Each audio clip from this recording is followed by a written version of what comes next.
ازيكم عاملين ايه؟ وحشتوني كتير كتير. من زمان ما صورناش مع بعض بسبب الحر. وبصوا، كل واحد ربنا اللي يعلم بيه عنده ايه في بيته، وربنا اللي يعلم بكلنا. ايه يا حبيبي؟ عاملاها لك حاضر. المهم ان انتوا وحشتوني. خلصنا بقى شغل المطبخ وخلصنا الاكل بتاعنا. طبعا كانت ساونا في المطبخ، مصارعه ما بين البوتاجاز وما بيني والشفاط والمروحه. مش عايزه احكي لكم، شغالين على دماغي برده ما فيش فايده. تمام. المهم ان احنا جينا هنا بقى ايه، قلت افكركم كده ونرجع للايام زمان الحلوه. إيه، عندي البط وعندي الفراخ وعندي الحاجات الحلوه. وكمان صورت لكم صاصه هو بدي شاور حلو كده للباره. اشمعنى هي يعني مش هتاخد. كل سنه وانتم طيبين ونعاد عليكم كده يا رب الايام بخير. ويا رب تكونوا قضيتوا اجازه العيد كده في هنا وانبساط يا رب العالمين. تعالوا بقى نعمل الروتين مع بعض كده في الجرن وانا باكل البط. ممكن احلب لكم الباره، هعملها لكم. ربنا يخليكم يا ربنا يديمكم نعمه في حياتي. ولو وصلت لحد هنا حطي لي حته الليك الصغنطوط بتاعي بعد اذنكم، وكمان حته الاشراك الجميل. ايه رايكم في الخمار ده؟ هو اللي بيسترني في الحر ده بصراحه. كل سنه وانتم بخير.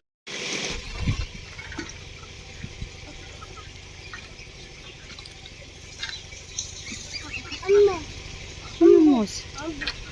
اوكي، يلا في الماء.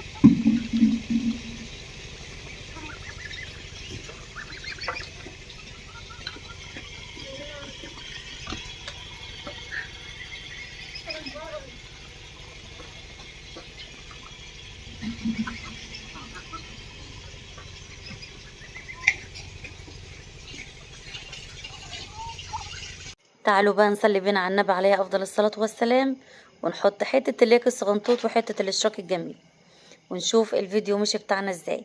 وحشتوني كتير كتير والله العظيم 3. هنا بقى هنعمل صينيه بطاطس في بلحمه كده في الفرن. حاجه كده عجب، حاجه ما حصلتش، حاجه بريحه وطعم زمان.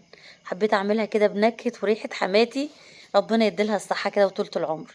جبت هنا معايا كميه بصل حلوه قوي، ورحت جايباها كده زي ما حضراتكم شايفين، قطعتها طرنشات.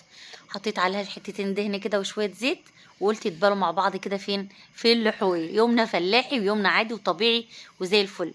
جبت اللحمه معايا، قطعت عليها بصل طماطم فلفل، وطبعا حطيت البهارات، بهارات لحمه ومكعبين مرقه وشويه فلفل اسود وشويه ملح صغنطاطين وشويه سكر صغيرين. حطيت عليهم نص كوبايه ميه، وسبتهم بقى كده ايه، يعيشوا مع بعضهم، يتشوحوا حوالي كده نص ساعه او ساعه الا ربع. وطبعا بكون غاليه الميه على الكتل. بحب اشوح اللحمه كده زي ما انتم شايفين فتره طويله قوي، علشان خاطر تديني شوربه حلوه كده وتديني نكهه حلوه. هنا خلاص بقى البصل دبل معايا زي ما حضراتكم شايفين. كنت ضاربه معايا حوالي كده كيلو من الطماطم، حطيته كده في اللحوي، ورحت نازله عليه بكيس صلصه حلوه كده محترمه بالناس. وهنستنى علشان يستووا مع بعض ده كله، واللحمه بتاعتنا لسه بتتشوح. هنا بقى هجيب البطاطس اللي انا هحتاجها زي ما حضراتكم شايفين. بقشرها كده بالقشره بتاعه البطاطس، وبقطعها. لا التقطيعه بتاعتها لا تكون تخينه ولا تكون رفيعه، تكون وسط كده زي ما حضراتكم شايفين بالظبط. يا رب الشرح بتاعي يكون سهل وبسيط كده على حضراتكم، واكون ضيفه خفيفه كده على قلوبكم يا رب العالمين. هنا اللحمه لسه بتتشوح. تتخيلوا عايزه تاخدي شوربه وعايزه تاخدي لحمه بنكهه حلوه وريحه حلوه وطعم حلو، افضلي شوحي فيها كده زي ما انت شايفه. وهنا ضفت الميه عليها، كانت طبعا كنت غاليه الميه، ورحت نازله بالميه كده. خلصنا من اللحمه، هدينا عليها تغلي كده مع بعضها. والطماطم بتاعت اللحمه او بصوا لما حد كده اي حاجه، بصوا بفصل عن الدنيا كلها، فلازم ابقى مركزه معاكم. هنا عملت معاكم كمان شويه رز بشعريه، حمرت الشعريه، حته زبده كده وشويه زيت. وكمان كنت غاسله الرز كده وصفيته من الميه، بحب اديله تشويحه حوالي دقيقتين 3 كده مع الشعريه. بنزل عليه بمكعب مرقه وشويه ملح. تمام، زودته ميه كده. وخلاص كده الرز خلص لحد ما طبعا ينشف من الميه، بهد عليه. تمام، صلوا على النبي عليه افضل الصلاه والسلام. الطماطم كانت استوت معايا والصلصه فكت.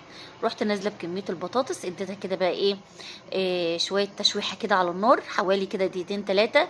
طبعا نزلت بمكعبين من المرقه، شويه فلفل اسود، شويه ملح.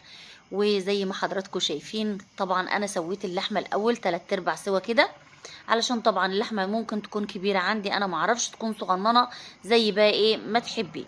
المهم ان انا سويت اللحمه الاول لان احنا كنا عايزين شويه شوربه كده حلوين.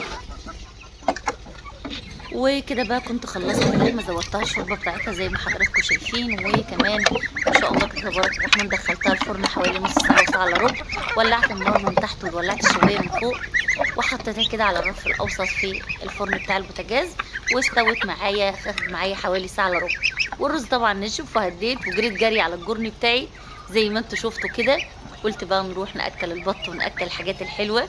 طبعا سايبه لكم الصوت مفتوح علشان خاطر تستمتعوا بالجمال والطبيعه الحلوه والمناظر الحلوه دي. يا رب كده الفيديو يعجبكم، ويا رب كمان انا اكون ضيفه خفيفه على قلوبكم. وحشتوني من زمان والله العظيم 3، بجد وحشتوني. ادعوا لي كده ربنا ييسر اموري وييسر لكم الحال، ونرجع نصور مع بعض كده زي الاول، لان بجد انتوا وحشتوني كتير.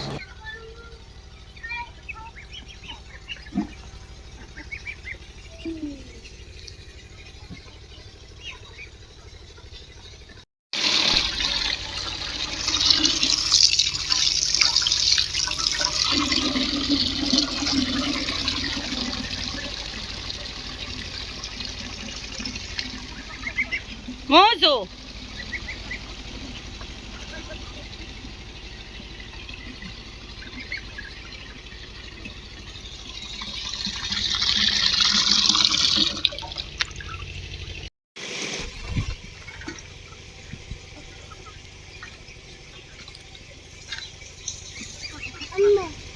موز، يلا في الماء.